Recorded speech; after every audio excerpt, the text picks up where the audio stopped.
भगवान कौन सतरे अछंती जदि अछंती तार कौन प्रमाण आ जदि नांती एते मठ मंदिर आश्रम एते प्रकार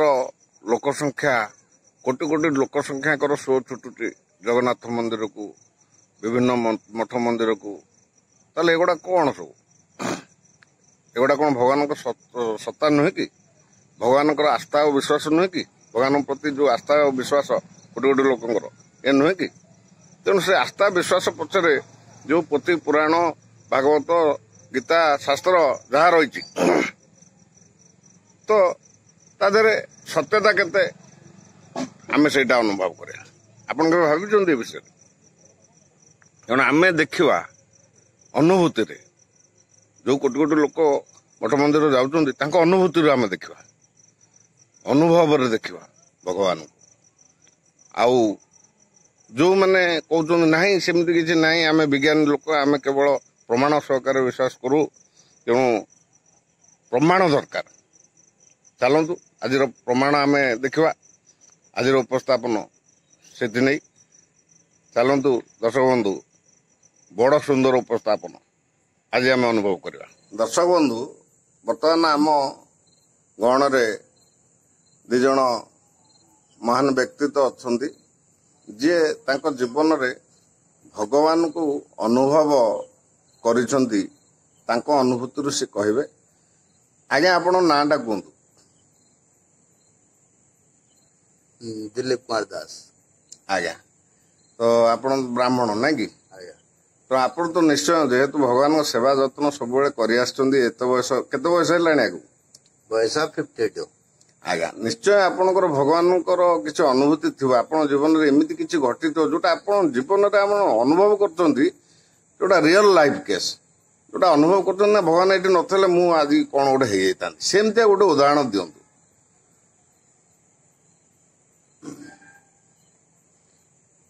प्रथम कथा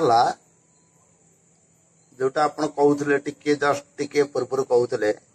जे किछि लोकंक सहित ये समाज रे किछि लोक अछंती सेमानक सहित मते फाइट करिया को पड़ुची संग्राम करिया को पड़ुची कोन पई ना धर्म विषय रे बा ठाकुर किए आज्ञा ए धर्म बा ठाकुर ए जो दुईटी अक्षर आ तीनटी अक्षर ए जिनिस को नै करी वर्तमान परिस्थिति रे संघर्ष सृष्टि हेछि आज्ञा समाज रे सब बेले दुई प्रकार लोक वास करंती आज्ञा चर्चा को जीवानी आमे ना ना कहबी आपन जोटा रियल लाइफ कथा मु कहबी टिके जाउची से पर्याय को तेणु दुई प्रकार लोक अछंती दले होचंती आध्यात्मिक मार्गी आउ दले होचंती कोन ना नास्तिकवादी आज्ञा आध्यात्मिक मार्गी जे रहिले सेमानकर भरोसा जे ए समाज रे ईश्वर बोली गोटा किछि जिनिस अछि बा दैवी शक्ति बोली गोटा किछि जिनिस अछि जहाँ प्रादुर्भाव सकाल सूर्योदय सूर्यास्त चंद्रग्रहण इत्यादि इत्यादि चली धरानुक्रम आज नास्तिकवादी से बर्तमान समय साइंटिस्ट मतवादी लोक विज्ञान संबंधी लोक तेणु से सब कहती ईश्वर बोली गोटा किसी ना जहाँ मु तो विज्ञान लोक मु तो बहुत विश्वास करे कारण मो लाइफ प्रमाण अच्छी सेटा हूँ आपंकर रेयर प्रमाण 100% जब साइंटिस्ट वाला पचरा जाए 10% आसो से अनुभव कर 90% आसो विज्ञान कहूँ भांडामी चलती हौ छाड़ू से पर्याय आमर प्रश्न आसूचे ठाकुर को आम उपलब्धि करे कौन से विषय आम चर्चा चलती आमर गोटा साधारण गोटा कथा अच्छी भागवत गोटा पद तत्व चिंतिले तुटे भ्रांति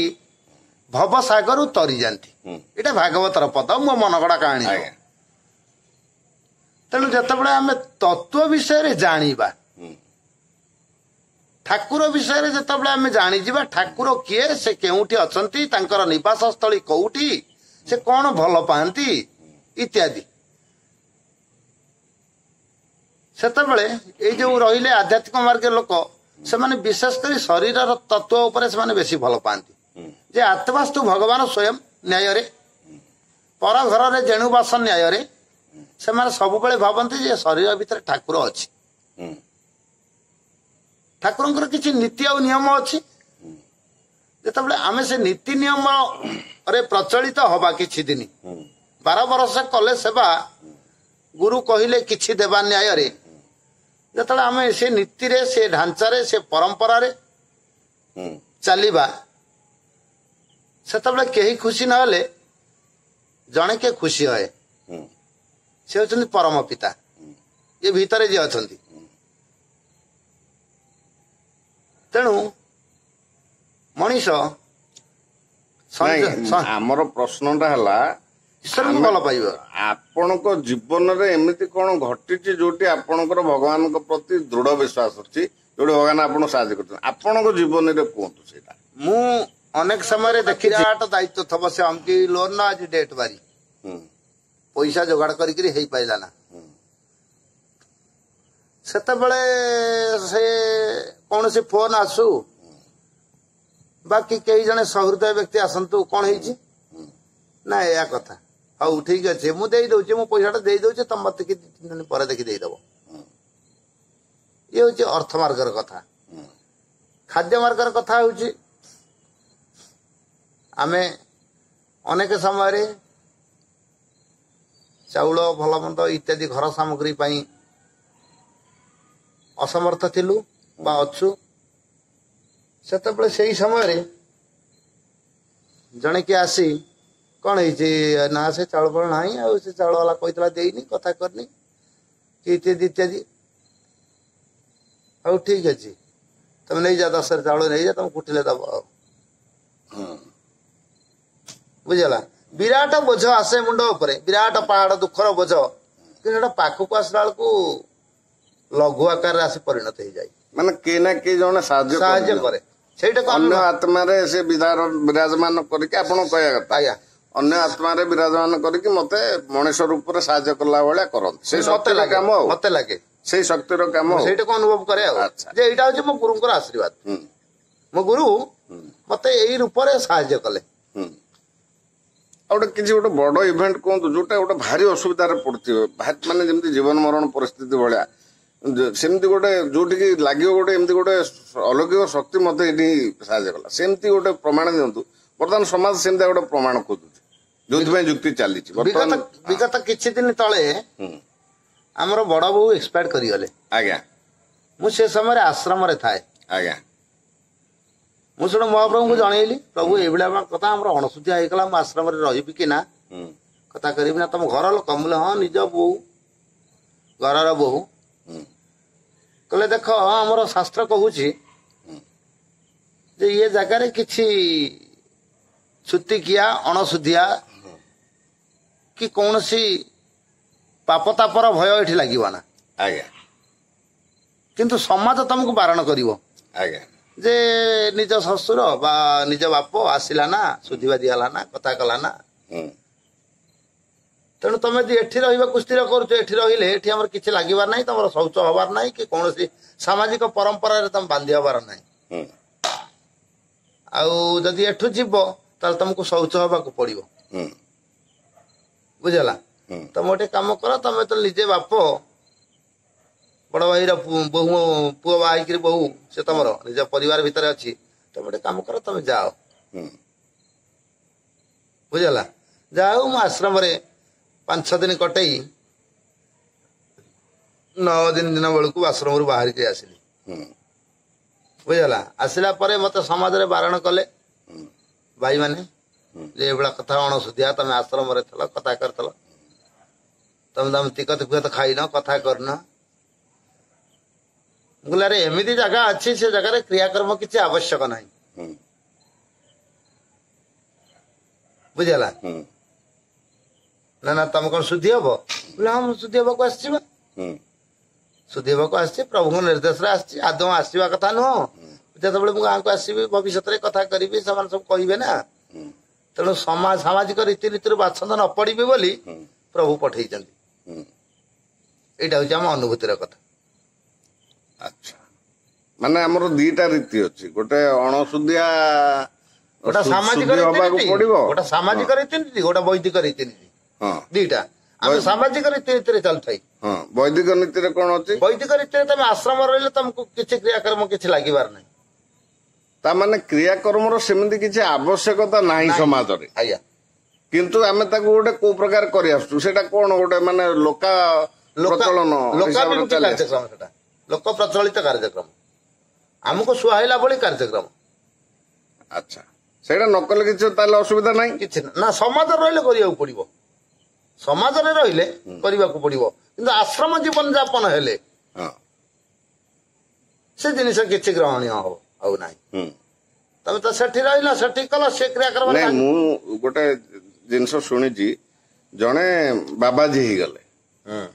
ସେ ବାବାଜୀ ହେଇଗଲା ପରେ ବୃନ୍ଦାବନରେ ସେ ଦୀକ୍ଷା ନେଇକି ସିଆଡେ ରହିଲେ, ସିଏ ଆଉ କାହାର ପିଣ୍ଡ ଦେବେ ନାହିଁ। ନା ଦେବେନି। ତେଣୁ ଏ ଯୋଉ ପିଣ୍ଡ ପ୍ରଥା ସମାଜରେ ଚାଲିଛି, କିନ୍ତୁ ବାବାଜୀ ମାନେ ଦେବେ ନାହିଁ, ଏଇଟା ଗୋଟେ ପୁରା ବିପରୀତ ରହୁଛି। ତାର ତ କୋଉଟା ଠିକ? ସମାଜଟା ଠିକ ସମାଜଟା ଠିକ ନା ଏଇଟା ଠିକ? ନା, ସମାଜଟା ଠିକ। କେମିତି ଆମେ କହିପାରିବା ସମାଜଟା ଠିକ ବୋଲି? କାରଣ ଯିଏ ବାବାଜୀ ହେଲା, ବାବାଜୀ ହେଲେ ତାର ପ୍ରଚଳିତ ନିୟମ ପରମ୍ପରା ହଉଛି ମା ଠାରୁ ତମେ ବିଦାୟ ନବା କଥା, ନିଜ ଜନ୍ମିତ ମା ଠାରୁ। ଏମାନେ ସେ ପ୍ରକାର ବାବାଜୀ ନୁହନ୍ତି ପ୍ରଥମତଃ। ଦ୍ୱିତୀୟ ହଉଛି ଏମାନଙ୍କ ପାଖରେ ବୃନ୍ଦାବନରେ ଯୋଉମାନେ ଦୀକ୍ଷିତ ହଉଛନ୍ତି ସେ ବି ସମାଜଟା ଏଇ ଟାଇପର ବର୍ତ୍ତମାନ ଗଢା ହେଇଯାଇଛି, ଏଇ ଟାଇପର ଏଇ ସମାଜ ଭିତରେ ଆମେ ବାସ କରୁଥାଇ। ଆଚ୍ଛା, ନୀତି ନିୟମ ବୋଲି ସେମାନଙ୍କ ପାଖରେ କିଛି ନାହିଁ। ଆମ ସାଧାରଣତଃ ଯୋଉ 6 ପ୍ରକାର ଜିନିଷ ଅଛି, ନୀତି ନିୟମ, ଯମ, ଆସନ, ପ୍ରାଣାୟାମ, ଏସବୁ ଜିନିଷ ତାଙ୍କ ପାଖରେ କିଛି ନାହିଁ। ବୈଦିକ ରୀତିନୀତି ହଉଛି ସେ ସମ୍ପୂର୍ଣ୍ଣ ଅଲଗା, ସେଟା ସାମାଜିକ ରୀତିନୀତି ସହିତ ଜଏଣ୍ଟ ନୁହଁ। ମାନେ ସାମାଜିକ ରୀତିନୀତି ଅଲଗା, ବୈଦିକ ରୀତିନୀତି ଅଲଗା, ସମ୍ପୂର୍ଣ୍ଣ ଅଲଗା। ଇଏ ବହି ଅଲଗା, ମାନେ ଆପଣ କହିବା କଥା ସାମାଜିକ ରୀତିନୀତି ବୈଦିକ ରୀତିନୀତିକୁ ଫଲୋ କରୁନାହାନ୍ତି, ଅନୁକରଣ କରୁନି। ହଉ, ଯାହା ବି ହଉ, ଆମେ ଆଜି ଭଲ ଉପସ୍ଥାପନଟେ ପାଇଲେ ଦିଲ୍ଲୀପ ନନାଙ୍କ ପାଖରୁ, ବହୁତ ବହୁତ ଧନ୍ୟବାଦ। ତେଣୁ ଦର୍ଶକ ବନ୍ଧୁ, ଆପଣ ନିଶ୍ଚୟ କିଛି ନା କିଛି ଅନୁଭବ କରିପାରୁଥିବେ ଯେ ଆମର ସଂସ୍କୃତି ଧର୍ମରେ କାହିଁକି ଏତେ ସବୁ ପାଳନ ଅଛି, ତା ଭିତରେ କୋଉଟା ଅନ୍ଧବିଶ୍ୱାସ, କୋଉଟା ନ କଲେ ଚଳିବ, କୋଉଟା କରିବା ନିହାତି ଅନିବାର୍ଯ୍ୟ, ଏସବୁ ଜିନିଷ ଆମର ଆଜିକା ବୈଜ୍ଞାନିକ ଯୁଗରେ କିଛି ଉଚ୍ଚଶିକ୍ଷିତ ବ୍ୟକ୍ତିମାନେ ତାକୁ ନାକାର କରୁଛନ୍ତି, ଅର୍ଥ ଗ୍ରହଣ କରୁନାହାନ୍ତି। ତେଣୁ ଆମେ ଏଇ ଆଲୋଚନା ମାଧ୍ୟମରେ ଆପଣମାନେ କୁହନ୍ତୁ କୋଉଟା ଠିକ ଆଉ କୋଉଟା ଭୁଲ। କୁହାଯାଏ ଦର୍ଶକ ହଉଛନ୍ତି ବିଚାରକ, କୋଟି କୋଟି ଦର୍ଶକ ଯୋଉଟା ବିଚାର କରିବେ ସେଇଟା ହିଁ ଆମେ ଗ୍ରହଣ କରିବା। ତେଣୁ ଯୋଉ ଭଗବାନଙ୍କ ଅନୁଭୂତି କହିଲେ ସେଇଟା ବହୁତ ସୁନ୍ଦର ଥିଲା, ଏବଂ ବର୍ତ୍ତମାନ ଯୋଉ ସାମାଜିକ ରୀତିନୀତି, ବୈଦିକ ରୀତିନୀତି ବାବଦରେ ଯୋଉ ଜ୍ଞାନଟା ଦେଲେ, ସେ ବାବଦରେ ଆମେ ଆଉ ଗୋଟେ ବିସ୍ତାର ଉପସ୍ଥାପନା କରିବା। ତତ୍ତ୍ୱଜ୍ଞାନ ମାଧ୍ୟମରେ ମଧ୍ୟ ଉପସ୍ଥାପନା ହବ ଆସନ୍ତା ଦିନ ମାନଙ୍କରେ। ଆମେ ବର୍ତ୍ତମାନ ଯୋଉଠି ବସିଛେ ଗୋଟେ ଆଶ୍ରମ,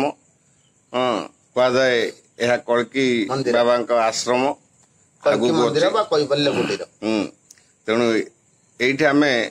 ସବୁ ଭକ୍ତମାନେ ଆସୁଛନ୍ତି, ସାଧୁ ସନ୍ତମାନେ ବି ଆସିବେ, ତାଙ୍କର ଉପସ୍ଥାପନାରୁ ଆମେ ପକେଇବା। ସେ ପର୍ଯ୍ୟନ୍ତ ଆପଣ ବିଦାୟ ଦିଅନ୍ତୁ। ଜୟ ଜଗନ୍ନାଥ, ଜୟ କାଳିକୀ ରାମ।